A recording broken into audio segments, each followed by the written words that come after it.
songs, let me tell you about a friend.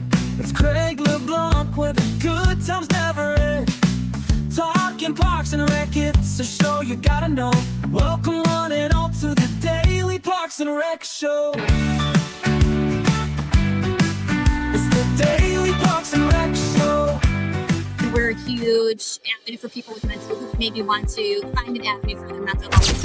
So going outdoors for a walk or just making that connection, maybe at a program with somebody. And so it's just a great way to make memories and to make those special connections. But also to my team. Like I love working with my team because they share a lot of the similar whys as I do.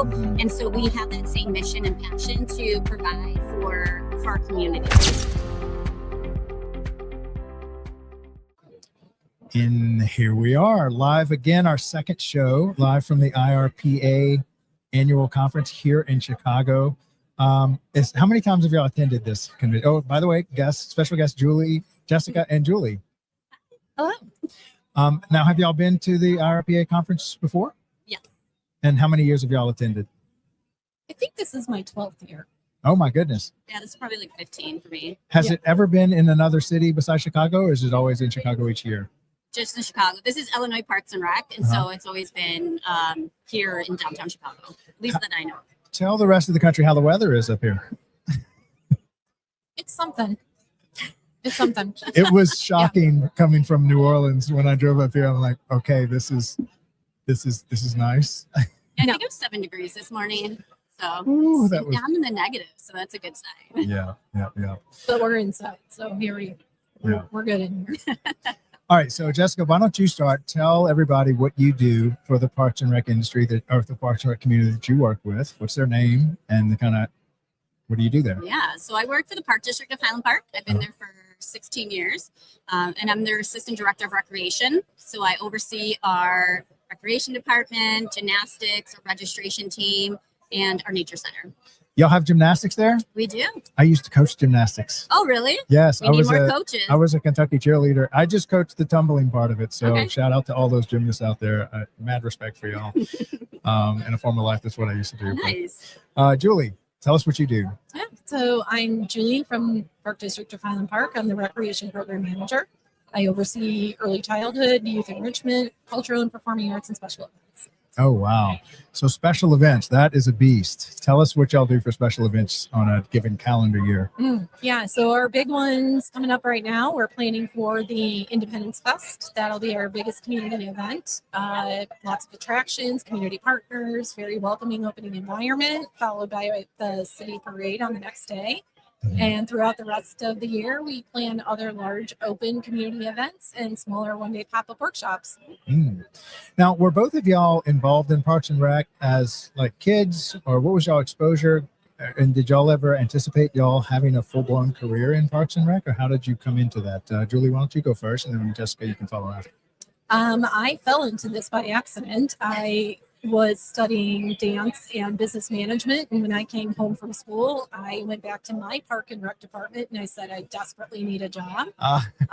So that part-time job turned into many years of falling in love with the Park and Rec industry, and in 2014, when my kids were older, I took a full-time job, and here I am. It's been probably the greatest ride of my life. Fantastic. Jessica? So I was Parks and Rec kid. I grew up in Chicago, and so it was just kind of our way to be with friends, hang out. Our parents always signed us up because it was free programming, ways to get us out of the house. And then I was a lifeguard with the Chicago Park District, so was on the aquatic side, and then became more nature-based programming. And then eventually I moved over to Park District Highland Park, where I worked at the nature center, and then kind of really made my way up all the way to recreation as a whole. And it's been a huge component of my life. And so to know how many different avenues there are in the Parks and Rec world is amazing, because you can really go anywhere with it. Yeah. All right. So it's one thing to show up in Parks and Rec and say, I desperately need a job, but that doesn't mean you're going to stay here for 20 years. So over the years, what's kept you coming back, and what do you find fulfilling about Parks and Rec that makes you want to continue to call Parks and Recreation your home?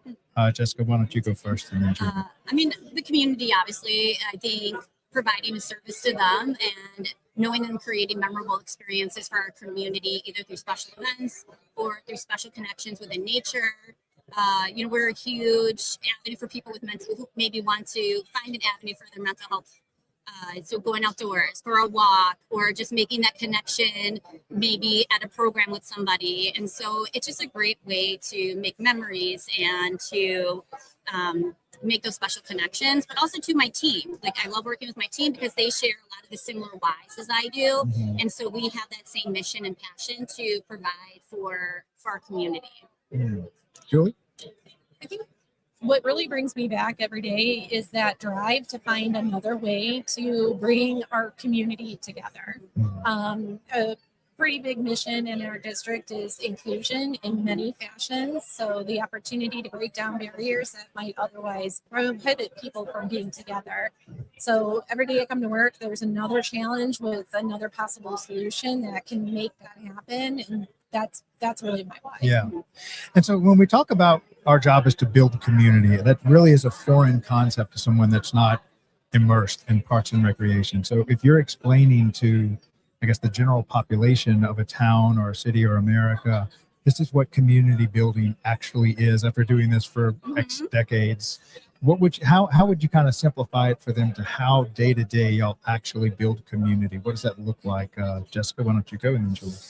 Wow. I think it all starts as simple as like a hello. So someone walking through that door, making that eye contact, that first communication with somebody, remembering their name or maybe what program they're interested in. So it really starts with your frontline staff making those special connections because that's what's going to get people to remember you and have that first interaction. So I think that's kind of like the first component that I can think of.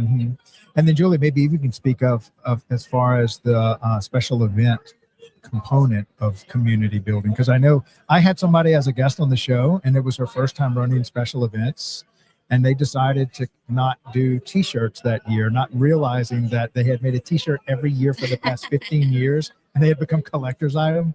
And you would have thought they were going to burn the department down because they didn't have a t-shirt that year. Sounds about right. So maybe talk about how special events build community and anything else about the community building aspect. Yeah. Usually when a special event happens, that word of mouth between, smaller communities within the larger group is how that makes that special. So if you think about as a parent, you get to know your preschool parent friends or your elementary school fellow parents. You are in a faith-based organization. All of those smaller communities come together for the same purpose at a special event to enjoy what is part of their town. All of our events are celebrated in a park. So, an open, well-maintained play space where people can have that conversation and learn who their neighbor is. And at the end of the day, I imagine in most communities, you want to have that sense of camaraderie and safety with the people that you live with. So for me, that's what I enjoy seeing is when the smaller groups come together and you meet your neighbors. I remember a little town in Louisiana called shout out to everybody in Port Allen. It's only about 5,000 of us. That's where I was born. But they have a little sugar festival and it's our default family reunion. And so we show up and we just let the city plan it. We just show up. And I know that's happening across America. Do y'all have any events like that are like these legacy events that are just in the calendar and everyone shows up? We do. I would say one of our staple events is our Touch a Truck. It's a free event. And like you say, it brings many family members together. It's a great opportunity for our neurodiverse family members too. And I would think that if we deleted that from the schedule, much like the t-shirt, it would be sorely missed. Right. And I think a lot of times too, parents come because they remember when they came. That's right. As well. And so now they want their kids to experience that. So I agree. If you were to remove it, there would be uproar. Yeah, it really are generational events. Much like the playgrounds, except back when I had a playground, it was the stainless steel slide that got up to about 40 miles an hour before you got up the one. And you landed on cement. That's it. Landed on grass in a muddy hole. Okay, so we made a video, a promotion for the whole industry, because if y'all remember back in COVID, we had these essential services of police, fire, and healthcare, and somehow Parks and Rec was put in a category called non-essential. And then we realized how essential they truly were for our community. So I think it really did a lot to show the value of parks and recreation. So I'd like to play this short little 2-minute video for y'all, and then maybe y'all can give y'all's testimony as to why y'all also think that this is an absolute essential services that y'all provide for your community. So we'll play this, and then we'll come right back and finish up our conversation with Jessica and Julie. When we talk about essential services, what comes to mind? Police, firefighters, healthcare. But there's another essential service, often overlooked, yet always present: parks and recreation. Parks and Rec is health. It's the walking trail that lowers blood pressure, the recreation center where seniors fight isolation, the swim lessons that prevent tragedy before it happens. This isn't a luxury, it's a lifeline. Parks and Rec is safety. A playground instead of a street corner, a basketball court instead of trouble, a summer camp where every child belongs. It's not just about activity, it's about protection, prevention, and possibility. Parks and Rec is community, the festival that brings neighbors together, the cultural event that teaches respect and diversity, the open space where a city breathes. It builds bridges where division once stood. It gives people a reason to gather, to connect, to care. And Parks and Rec is economics. It strengthens property values. It drives tourism through events and trails. It saves on healthcare costs. Every dollar invested multiplies, feeding back into schools, into safety, into growth. Essential service is not just about survival, it's about thriving. And Parks and Recreation is where thriving begins. In wellness, in equity, in culture, and in joy. Parks and Rec isn't extra, it's essential. For our health, for our safety, for our communities, for our future. A message from the Parks and Recreation community. All right. So any comments on that and anything to say about Parks and Rec being an essential service? Julie, would you like to go first, and then Jessica? I feel like this video is nailing all the things that we've identified, especially since COVID. And what makes that park and rec component of your life so essential is you can access so much of it at any point. If, as Jessica alluded to, the opportunity to reset a bad day, the opportunity for your kids to have exploratory play, the opportunity for you and an elderly neighbor to take a walk. So I think the essential component there is easily achievable when you have these free, open, maintained spaces that you feel safe using in your town. What I like to do is try to catch these phrases and words as I hear them, and I'm not as familiar with them, and try to help ask you to define it. But when you say something like exploratory play, explain that to someone who's not in your industry. What does that mean, and why is that beneficial? Anymore, we as a society lean towards technology for help and for assistance, and in a lot of ways it's necessary and really wonderful and beneficial. But equally beneficial is play for kids that allows them to explore at their own pace, on their own time, with materials that they're drawn to.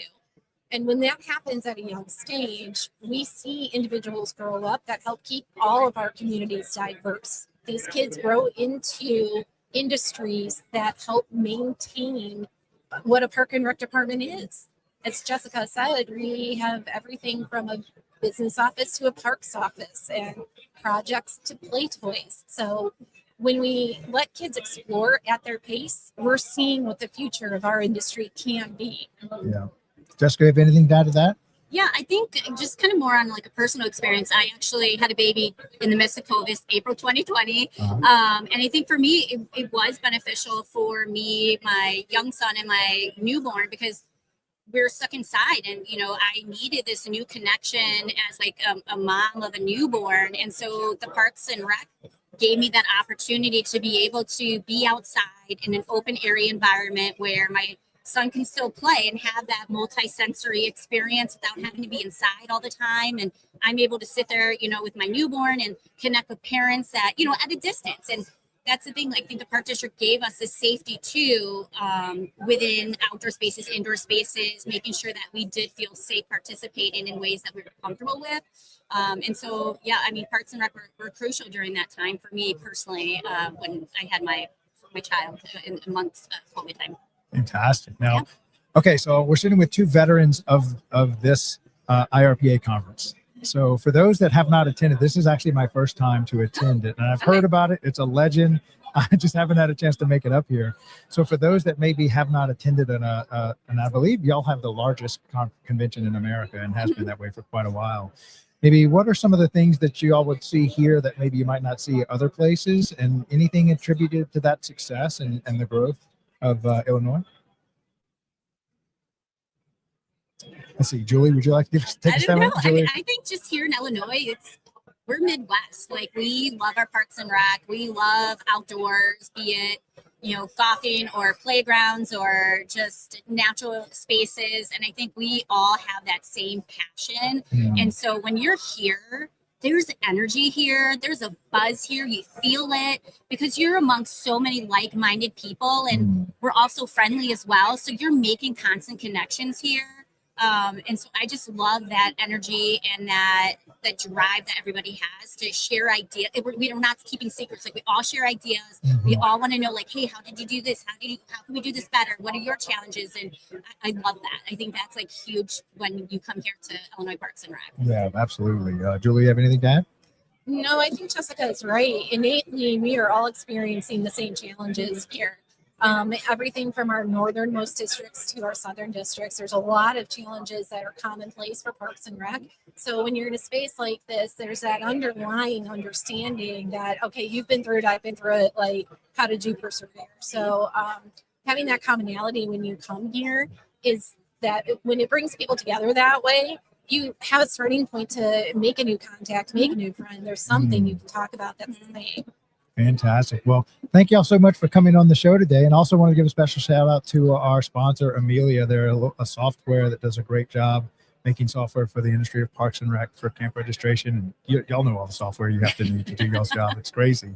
And to think how many years ago we didn't even have these iPhones. Yeah. And now we can't live without them. But appreciate y'all coming on the show, and y'all have a great rest of y'all's convention. Thank you. Y'all take care. Bye-bye. Bye-bye. Welcome to DPRS Media Co., the first media company built for the people behind the Parks and Rec community. We don't just cover on Parks and Rec, we elevate it, we amplify it, we honor it. At the heart of everything we do is one mission: to serve the public servants, the professionals who design, maintain, and lead the parks that shape our communities. Under the daily Parks and Rec show, we produce 6 powerful platforms. Leadership in Parks and Rec, a spotlight on directors, superintendents, and visionaries shaping the future of public spaces. Facility maintenance, where the boots hit the ground, a deep dive into the systems, crews, and craftsmanship that keep our parks clean, safe, and beautiful. Young Professionals Network, shining a light on the next generation of Parks and Rec. Students, interns, and mentors sharing how we build a legacy together. Youth Sports Mastery, sponsored by National Academy of Athletics. This series is for coaches, parents, and rec leaders working to make youth sports fun, fair, and meaningful again. The Rec Room, hosted by the passionate leaders of Henry County Parks and Rec. This show brings frontline energy and real-life stories from the field.